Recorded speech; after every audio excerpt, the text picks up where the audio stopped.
Alex Glasner, welcome back to Acquiring Minds. Hi, how's it going? Alex, I interviewed you originally back in January of 2022, so 16 months ago. You had acquired a business the previous September, so you were only about 4 months into your role as new owner. Today, we're going to hear how things have gone. Let's start off with a refresher. Please give us a little background on you, Alex, and tell us briefly about your search and what you bought. Okay, so brief background to me. I'm Alex from London originally. My career's been a bit everywhere, so I spent a few years working in politics. As I say, a speechwriter, more I was like a diary manager, dental dog's body. Spent most of my career in finance, business strategy. I also spent 5 years in the US. I went to business school in Boston, where I found out about entrepreneurship through acquisition. After business school, I went to go and work in investment banking. Did that for about 2 years and then started my search in the middle of the pandemic in the end of 2020. Was doing a self-funded search. I found Workpays in the beginning of 2021, so pretty soon, and then we completed in June. Workpays is and I'm going to say this very quickly because it doesn't mean very much, an employability and skills training provider. Essentially, we do three things. One, we help unemployed people get the skills that they need to enable them to get a job. Two, we help them find a job. And three, once they're in a job, we help them upskill so they can progress in their career. Beautiful. Okay. So you actually closed on the business in June of 2021? That's when we signed the LOI. No, September. It was September. You're okay, right. Great. Yeah. Okay. You know better than I do. Well, I'm going to link, of course, to your previous interview in the show notes. It was a great interview. We get into your search. One of the things that was striking then, and you were one of my earlier interviews, but remains striking because I don't think I've heard anybody be as systematic about the prep for their search. So you interviewed like 50 former searchers.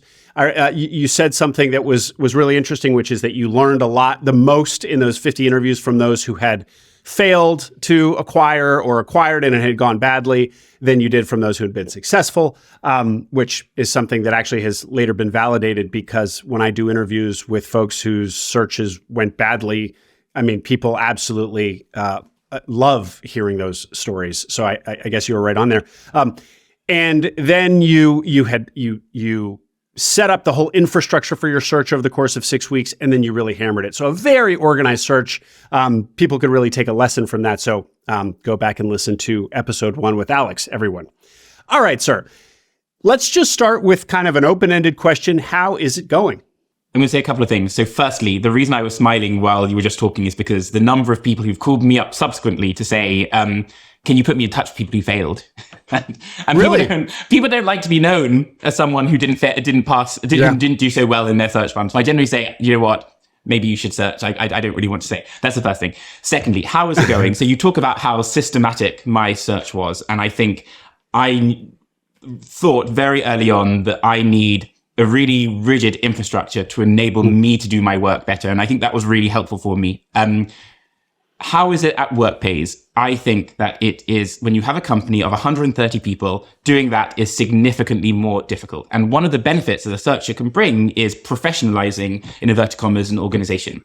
I have been trying to do that. A year and a half into having acquired Workpays and still struggle with that absolutely every day. So trying to impose this sort of rigid structure that I had at Constant Peak, my search fund, on 130 people. And I think the fact that it's a year and a half later and I feel like we have made a lot of progress, but perhaps not as much as I would like. I think just goes to show the difference between searching and operating.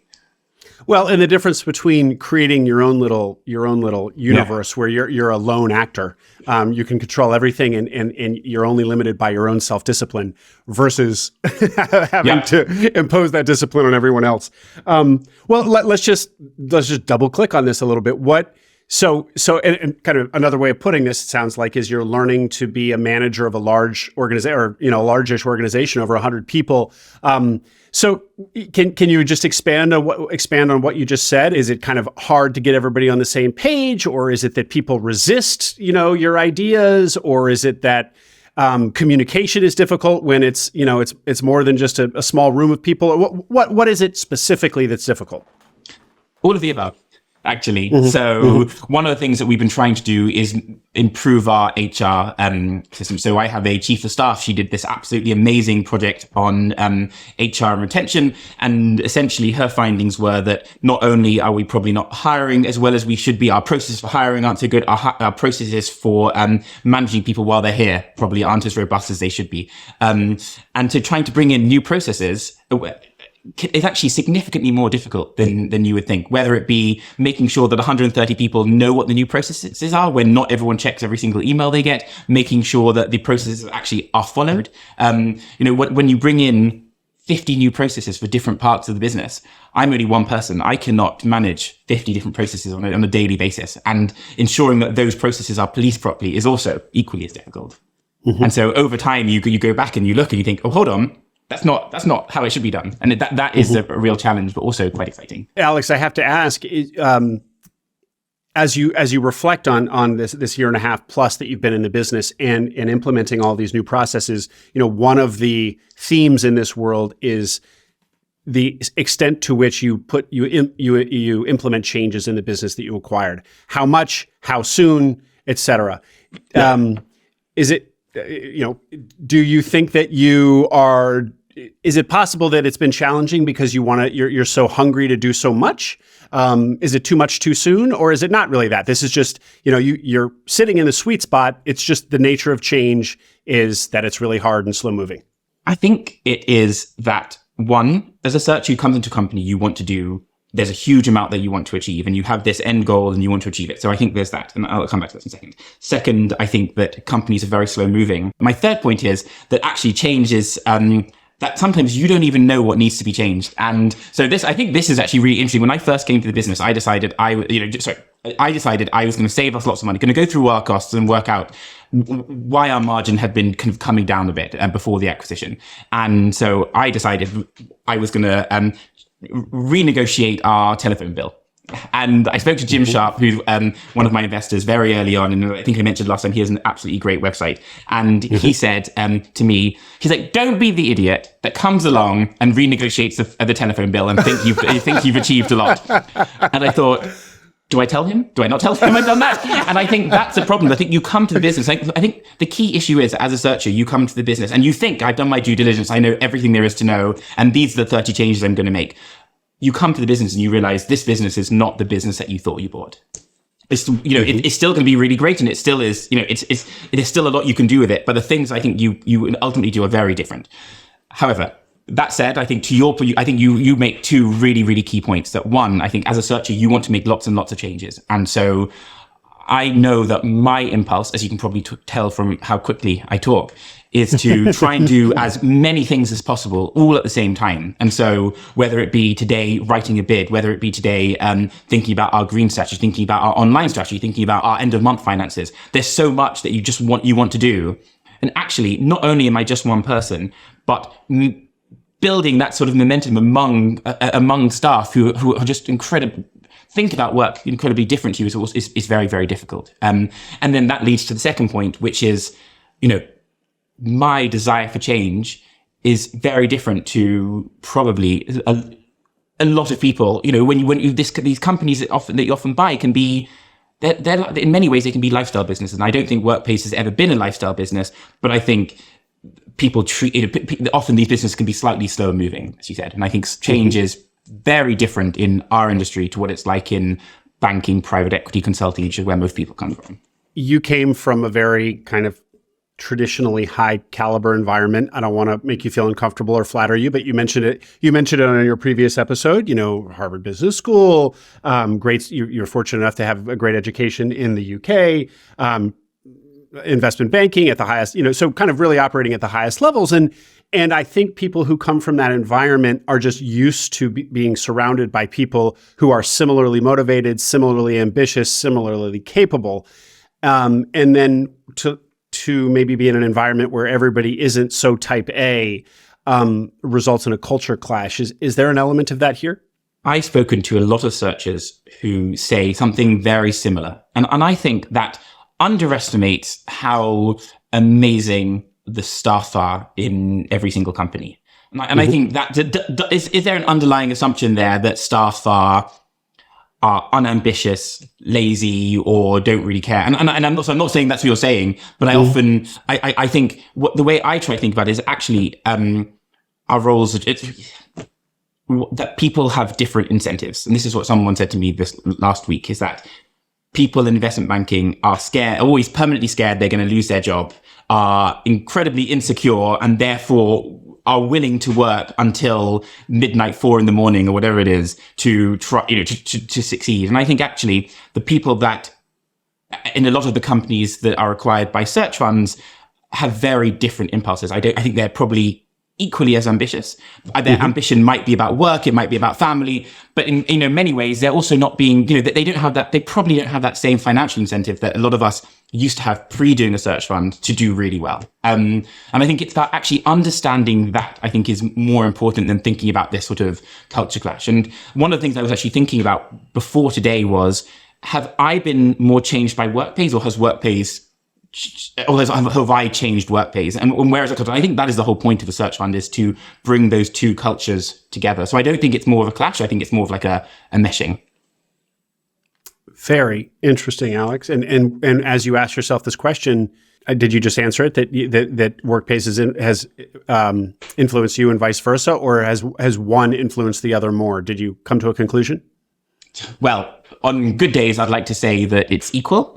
On bad days, I'd say that I made no change whatsoever to Workpays, and it's barely moved since I got here. But no, I'd like to hope that we do have the culture is.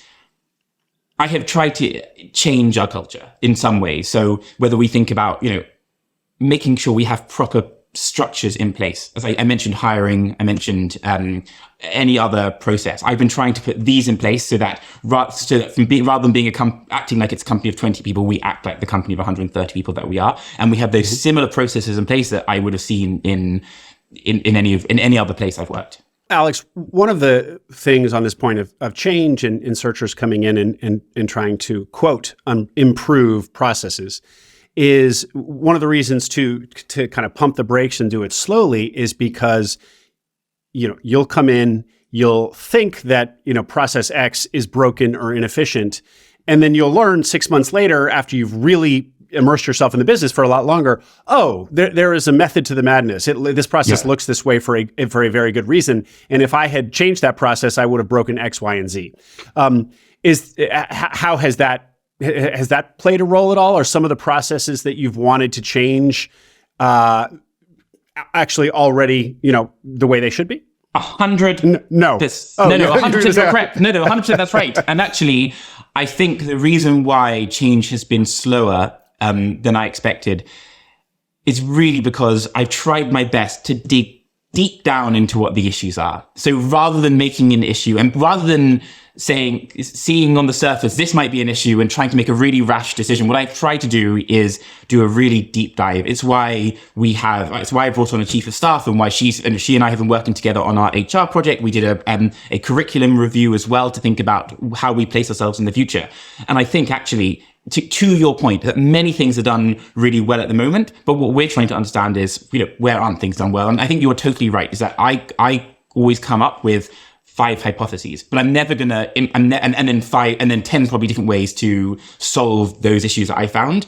But most of the time, of those 5 hypotheses, 2 or 3 might be correct and others might not. Don't quote me, because I probably can't think of something. But I think that's our general starting point. So I try and be slightly more analytical about it. And I think the way a search fund works, which is where your contracts are, where you have these very stable recurring revenue, I think enables you to be slightly slower as well, so you can be more methodical in your changes. Alex, it turns out we both re-listened to your first episode this morning in preparation of this interview.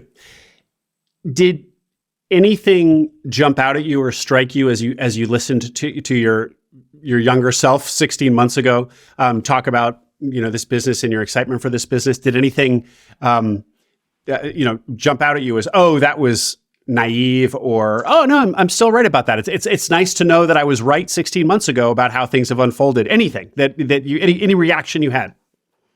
Yeah. One thing that stuck out to me was I said that I think Workpays is the best company in the world. And I still believe that. I believe that for very, very different reasons to what I believed it then. But I still believe that Workpays is an absolutely amazing company and has the power to change people's lives for the better. I think probably at the time I was thinking this is a great platform from which we can become, gods of our sector. That's not what, and I still believe that I still believe that is possible. I think the road is slightly more winding than I first believed there. And so we spoke about this buy and build strategy, and we have yet to acquire a company. We came very close in the last couple of months. But it's, I thought that was going to be a lot easier. And I think things like that are probably a bit naive then. Well, we're going to talk more about that. I was going to ask about that, so I'm glad you touched on it. But before we do, you've now said kind of two different ways a similar thing, which is you said a few minutes ago that the business you thought you were buying is different than the business you actually bought. And what you now just said is that you still think it's the best company in the world, but for different reasons. So same theme. What was different about Workpays than you saw as an outsider trying to acquire the business? Yeah, I actually don't know if the company is very different from what the day before. Sorry, from what I thought it was going to be the day before I acquired it to the day after. I think what has happened with Workpays is that we have grown from being a 40-person company about 6 months before I joined to an 80-person company the day I joined to 130 to 140 today. That is a huge amount of change. And I think it's there that all our issues lie. And so Anne, my co-MD, she always says, you know what, I used to know when I came here, barely even 20 people here. I knew everyone's name. I knew their kid's name. I knew their kids. I knew their partner's names. I knew their birthdays. We go into meetings now and we'll often meet people and we'll be like, oh, it's nice to see you. And they go, well, actually, I saw you a week ago. And I think that is, when you experience that much growth, I think that has a huge impact on the company. And we've seen impacts in so many different ways. And I talk a lot about HR, but I can also talk about our finances. I can talk about absolutely everything, and even the culture. So, I spoke on the last call we had about Workpays being a family, and we are so keen to ensure that it is still a family.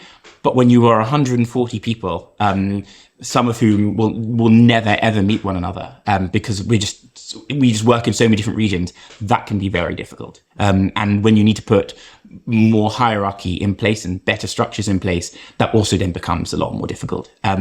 So no, I don't think it's so much that Workplace is very different. I think I personally underestimated the challenge that such big growth would bring. Mm-hmm. And let me just make sure I understand. So under your ownership, it's grown from 80 to 140? I wish. So actually, we won some new contracts while we were under NOI. And so as a result, we've staffed up those contracts. So it's not, unfortunately, I wish it was because of the work that I had done, but it's not. Oh, okay. But the increase in headcount did occur while, after you took ownership. So you were the owner, co-managing director when it went from 80 to 140. Yeah. So that's, what is that? 75% increase in people. Yeah. That's, know, and what I would say about that, Alex, is that actually seems like a separate challenge that doesn't necessarily have to do with search. Any business, even a start from scratch business that goes from 80 to 140 people, you'll hear any entrepreneur or leader of a business that experiences that much growth in a relatively short amount of time say what you just said, that, I used to know everybody, now I don't.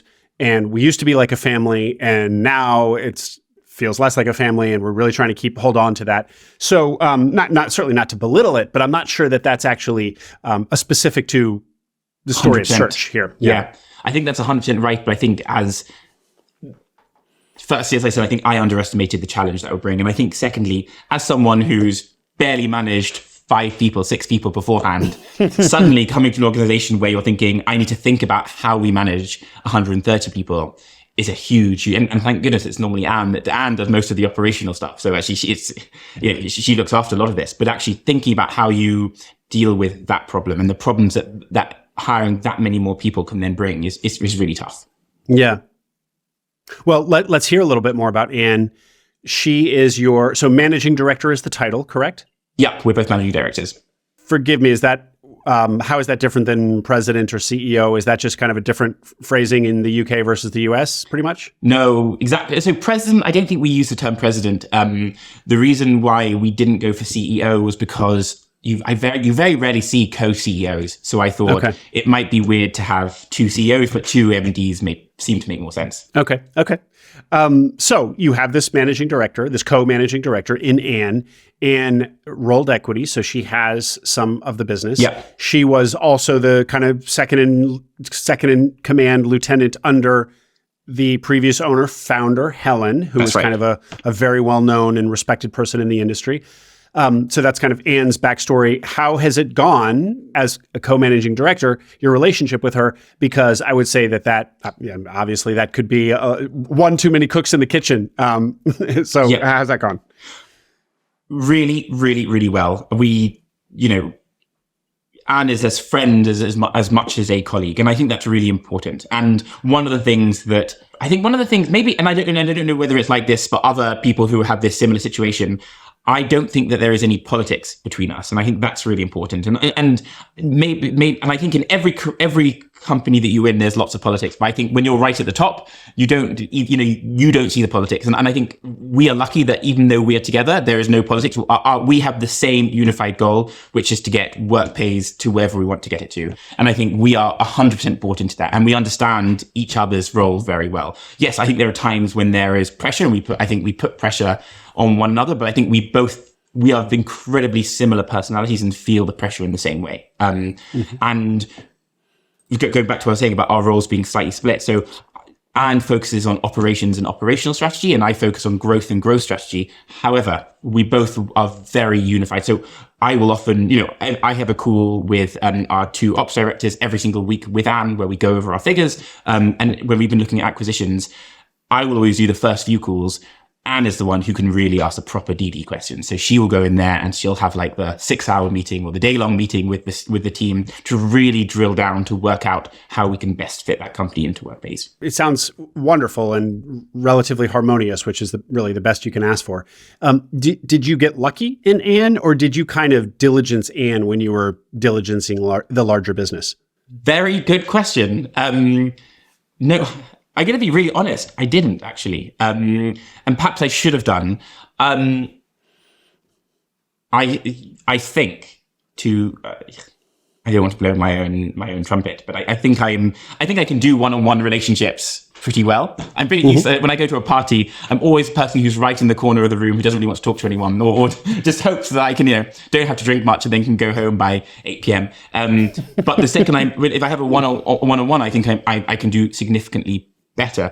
Anne is actually, well, she's quite good at both. And what we did do, however, is in advance of the acquisition, I had at least one weekly call with Helen and Anne together, but we also had a weekly session together, just Anne and I, to discuss strategy post-acquisition. So we actually wrote a whole post-acquisition strategy document together that formed part of the investment memorandum that we gave to investors, and also guides a lot of what we do today. So I think in many ways, yes, there was that pre-interview.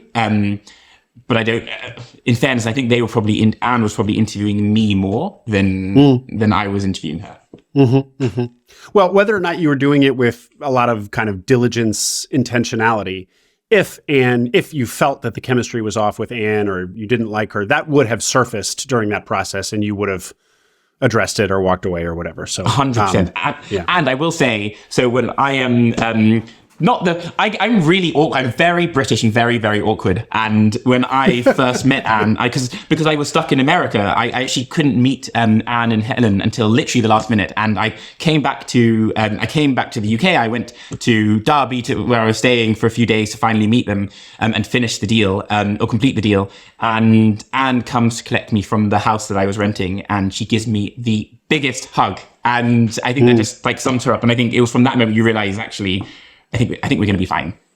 Okay, let's get into just a few more minutes here, Alex, but let's get into a couple specifics, dynamics about the business itself that we touched on in the first interview, and I just want to follow up on them. First of all, so just to reiterate what you said at the top. Workpays is in the business of using winning contracts from the government and deploying that money into helping people get jobs and then upskill once they're in jobs, essentially, right? There were three sectors. I just named two, but that's kind of the spectrum, more or less.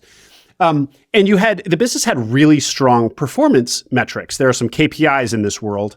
And just because I took notes as I listened, re-listened to it this morning, the industry average is like 64% of people going through a program like Workpays will complete it. So sorry, kind of 36% attrition. You all were at 89%, well above the industry average. Really an impressive number. Where's that number today? So this year, I think we're pretty high again. I think we're in the 80s. Last year, it was less good. So essentially, it's actually been a really tough time for our industry.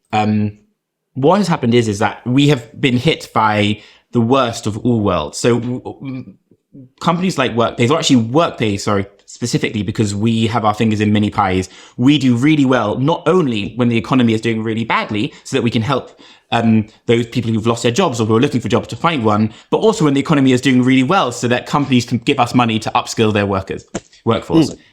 However, we are in a situation where we have a really abysmal economy, and yet we have the lowest unemployment we've had in 50 years. And so that has had a massive impact not only on us, but the entire industry. Now, it doesn't, whether or not I can tell you stories about how we believe that we are outperforming the industry, or that we are outperforming the industry, what that has meant is that some of our numbers have come down, or the number of people starting on our program have come down, in particular to apprenticeships, which is what we're talking about here. And as a result, a couple of people leaving can then lower your number from the high 80s to, let's say, the 70s or 60s. Yeah, well, with the dynamic you describe is the same over here. Kind of limping economy, but very, very tight labor market. So it's apparently a very unusual dynamic, macroeconomic dynamic.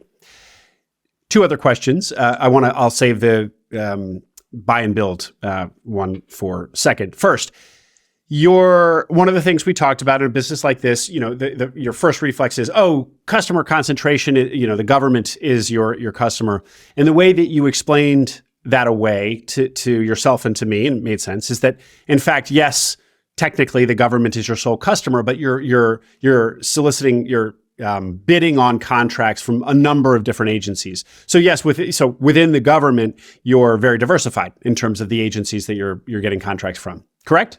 That is correct. And was the way you explained that to yourself? Is that borne out? Yes. And I can't remember if I said this as well, that the UK is one of the most, our politics is some of the most stable in the world. And I say that as of January 2022 when we last spoke. And I say that, even with Brexit, we had one blip in 2016, and thank goodness we have a very stable government. Well, since we last spoke, we've had 3 prime ministers, one of whom didn't outlast a lettuce, which is, I don't know if you heard about that in the US. So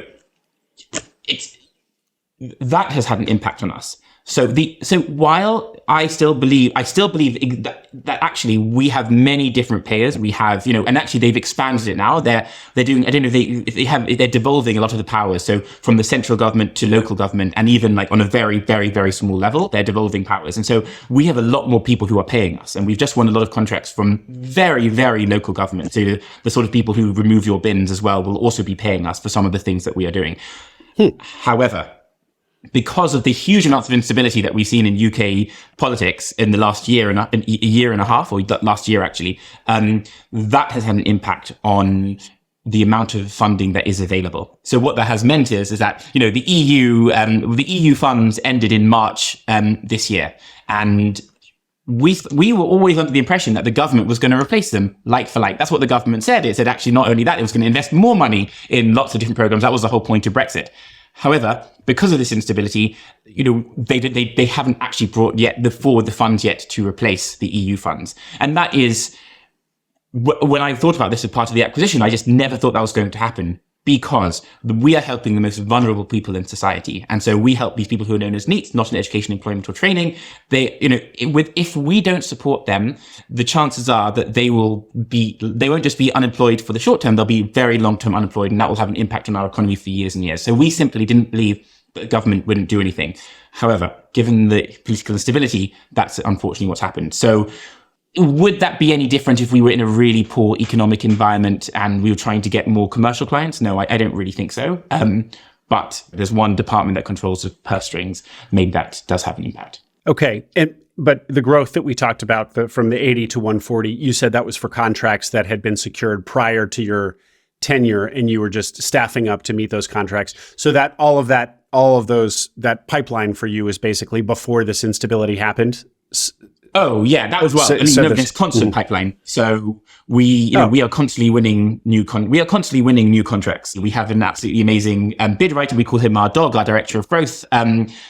We've won a lot of contracts. I actually spent half the day today working on a bid and the finances for one of our bids, which is the first time I've done it. Normally Anne does that. But we are constantly winning new bids. It's just the amount of money available has gone down because it simply hasn't been released yet. But we know that probably at latest March next year, but probably November this year, that more funds will be released. Okay. So the pie, if you will, has shrunk a little bit, but there's still a lot of pie there. And as long as you're one of the strong performers in the industry, there's no reason to think that you will not continue to at least not only be stable, but grow. Yeah, no, exactly. And a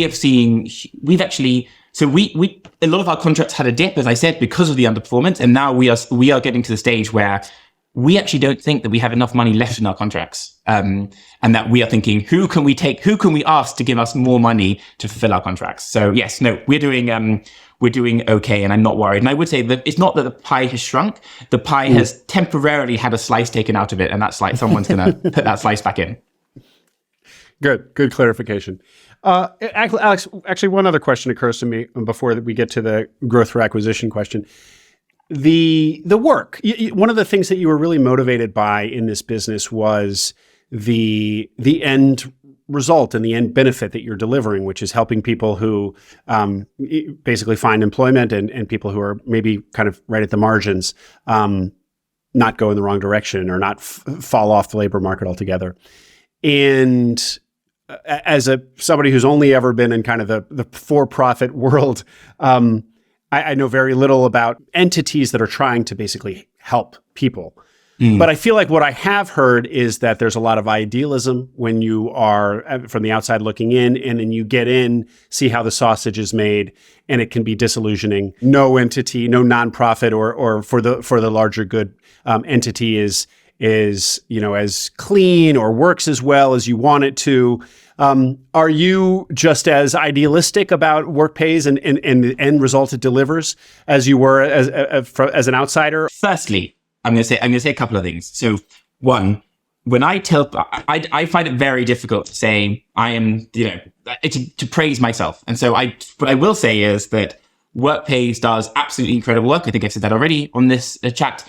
Absolutely nothing to do with me. And I was very well aware of that going on, that actually, while I might be trying to steer the ship in one direction or the other, ultimately, the people who are doing the most important work at Workpays are not me. It's our tutors, our key workers, our engagement brokers who are supporting people to get the skills they need and supporting people to get the job. So that's the first thing. So has my idealism changed about any of that? No, I still don't do any work that comes anywhere near as close to the amazing work that those people do.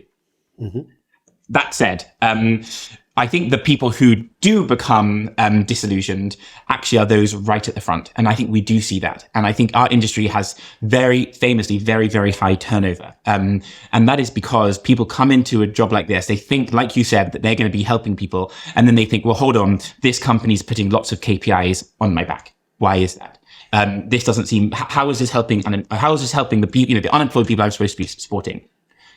And actually, key for me, and key as part of what we're doing as HR, is actually to ensure that people actually understand that the reason why you have these targets is because it's not about the fact that you're making us profit or you're making the company a profit, what you're actually doing is supporting those people into work. So when we say, how many times have you met these people? What support are you giving them?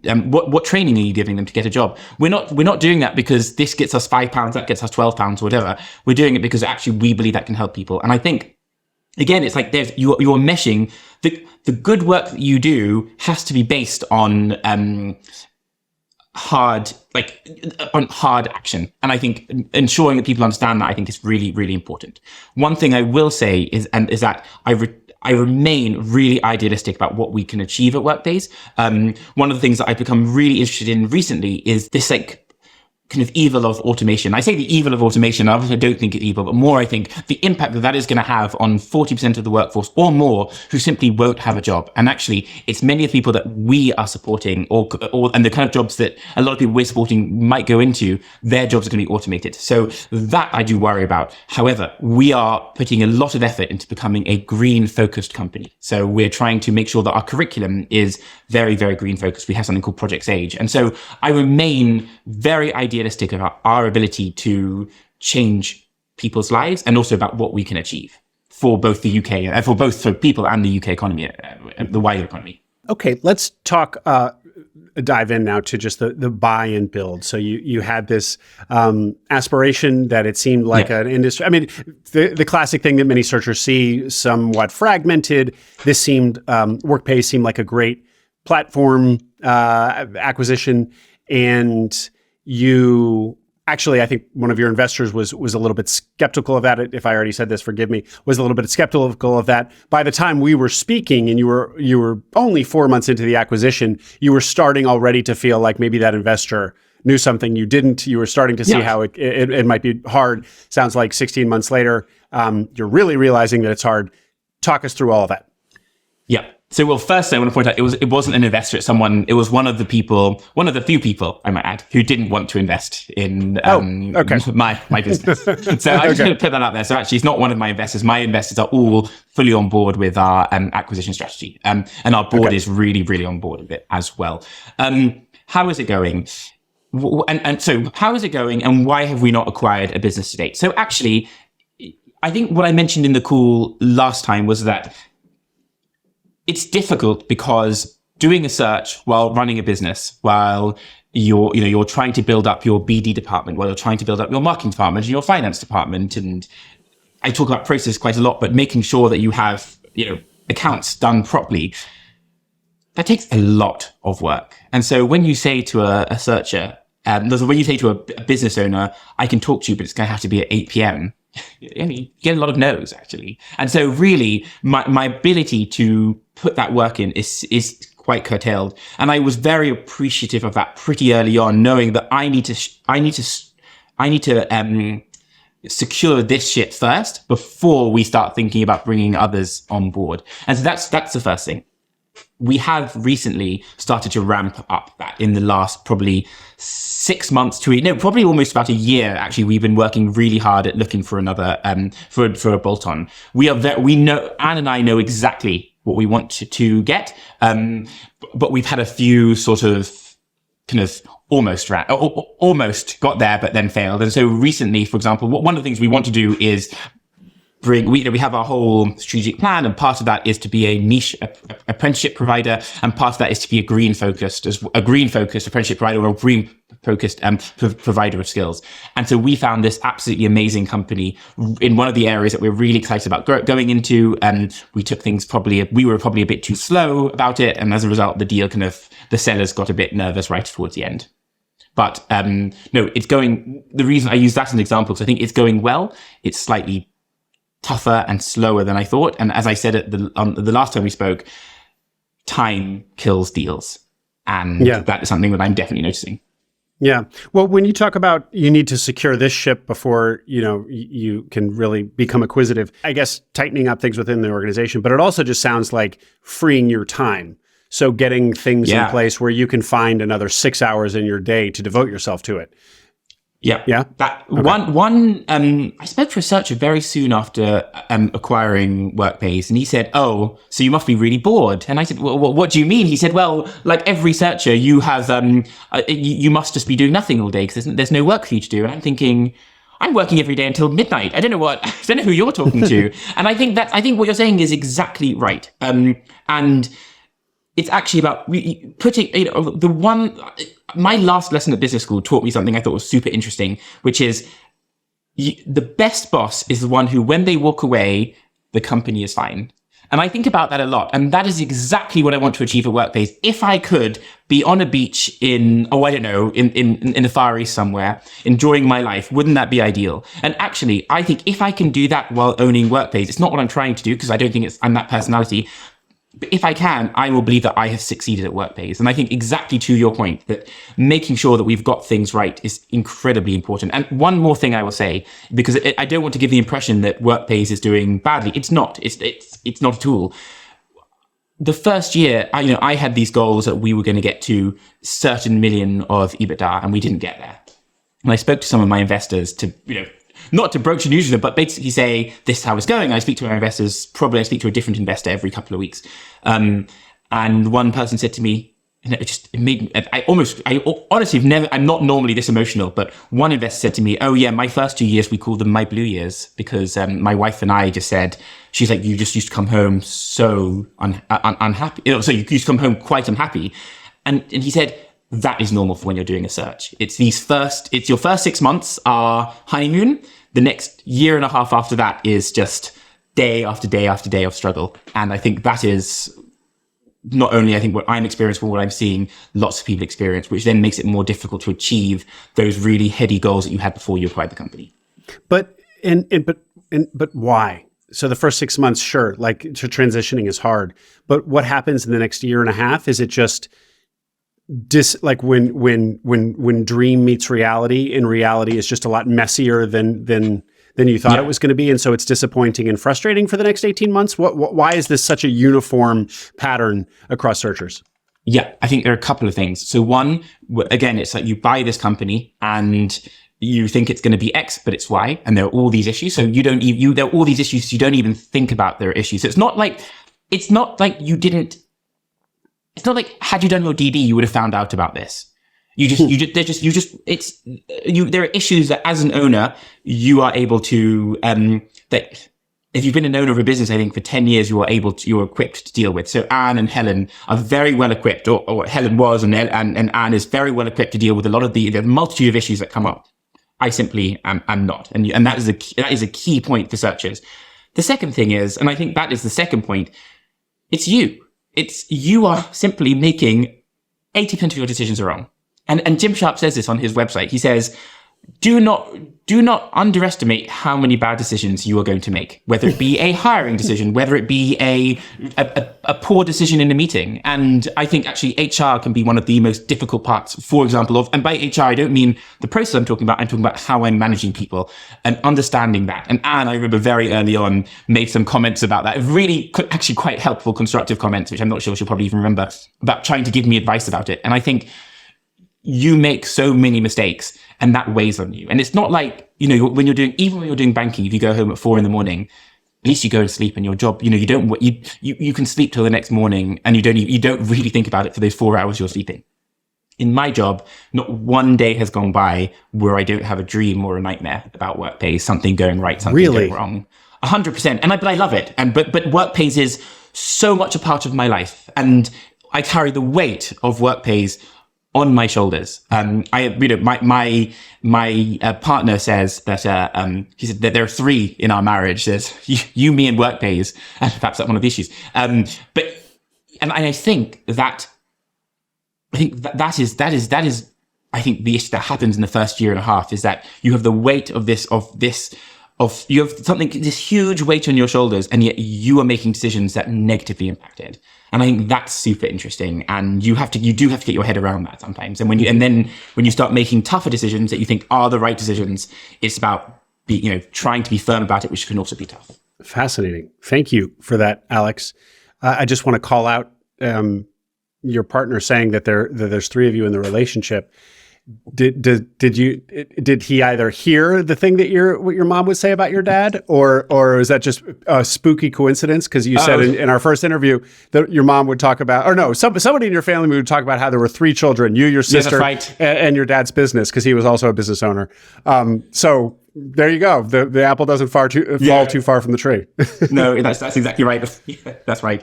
I am definitely my father's son. That's great. And actually, funnily enough, he calls me up every day to give me advice about Workpays. So pretty helpful. Mostly tax advice because he's an accountant, but I'll take whatever advice I can. You had, I believe, mentioned an eventual career in politics, like later on. Has this experience informed that plan one way or the other? So do you know what? That was my original plan when I left undergrad, and it wasn't a plan for. It was not in the cards for a very long time, partly because I lived in America, partly because I worked in finance. And I thought, no, it's just not going to happen. Working in this, honestly, yes, if I could have an impact on our country's policy and direction, I would absolutely love that. And I'm not going to, I have no idea. I'm not trying to give a politician answer and be like, maybe one day. I just have no idea. Yes, I would absolutely love that. This had made me so sure about the ways that you can make change and the ability to kind of to impact that change. So whether it be supporting small businesses, whether it be the impact of policy. Yeah, no, 100%. I find that really, really interesting. And if I could support that, I would love that. But I think I'm getting old now. Last question for you, Alex. We've touched on a lot of this already, but I want to have you answer it directly and explicitly. Throughout this journey so far, what muscle have you built? What muscle has atrophied? Sounds like you've become a little bit better manager, thanks to Anne. Definitely. Well, I'm a different manager. I wouldn't say I'm a better manager, but maybe I am a better manager thanks to Anne. I'm a different manager. I think when you go into a business, often what happens is, and I give this advice to a lot of people who call me, and I say, do not worry about whether people like you. Anne always says, she was one of the first comments she made to me. She's like, you just are too desperate for everyone to like you. The problem is, in your role, no one is going to like you all the time. And what you realize is 2 things. That one, I think I've become significantly better at understanding management. I don't know where I've become worse at. Probably my personal life has taken a massive hit because Workpays it's the first time ever that I've actually found it really exciting when I'm out of work to talk about my job. And I don't think anyone else agrees with that. So I think that's probably slightly worse. But from a management point of view, I think I've noticed when I go into a room now at work, people laugh significantly louder at my jokes. And I'm just simply not a funny person. And 2, people, I know that people are being rude about me behind my back because you're the boss and sometimes things trickle through and that is the way it is. And there's nothing that I can do to change that, however good a person or boss that I am or how friendly I am with them. So actually the key thing, Workpays has to come first, and your management style has to remember that. And I think, yes, actually, sorry, there's a bit of a long-winded answer to say yes. I think my management style has got significantly has changed a lot, and I think I get a lot more done now than I did when I first came to Workpays as a result of it. And this thing about wanting to be liked, do you feel like you've kind of had to intentionally thicken your skin? Or just with the slings and arrows of the day-to-day, you just shed that need naturally, and now you're just a hard ass and you don't care? Or do you constantly have to remind yourself, Alex, don't care what people think. Workpace comes first. Make this decision despite the questions of popularity. You know what I mean? Is it a conversation with yourself, or did you just grow the muscle where you don't care anymore? I think I don't notice what people say, actually, or what people are thinking. So it's not that people are rude to me and then I don't notice it. It's more that I don't think I give as much time to that. But at the same time, I do not believe that you can be a good boss that nobody likes. And so actually, because if I were a boss that nobody likes, all my staff would be leaving. And I think, and so that's a whole issue in itself. So actually making sure that your staff respect you and at least like you somewhat, I think is still important.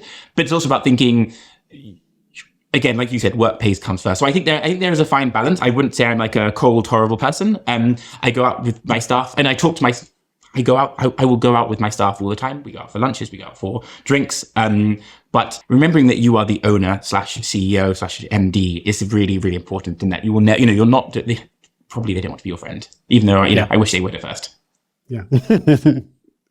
Let's call it there, Alex. Always such a pleasure to chat with you. What is your favorite way for people to reach out to you? Sounds like a lot of people have been doing so successfully. How? LinkedIn, email, what is it? Yeah, so I'm on LinkedIn, Alex Glasner, and then my email is really easy. It's alex@workpays. That is, it pays to work, so workpays.co.uk. .co.uk. Great. All in the notes. Alex, thank you very much for coming back on. Really enjoyed it. I hope you enjoyed that interview. Make sure you subscribe to the Acquiring Minds channel below. We are now publishing twice a week, so tons of new interviews and stories to come. Stories that will help you along your own path to acquiring a business.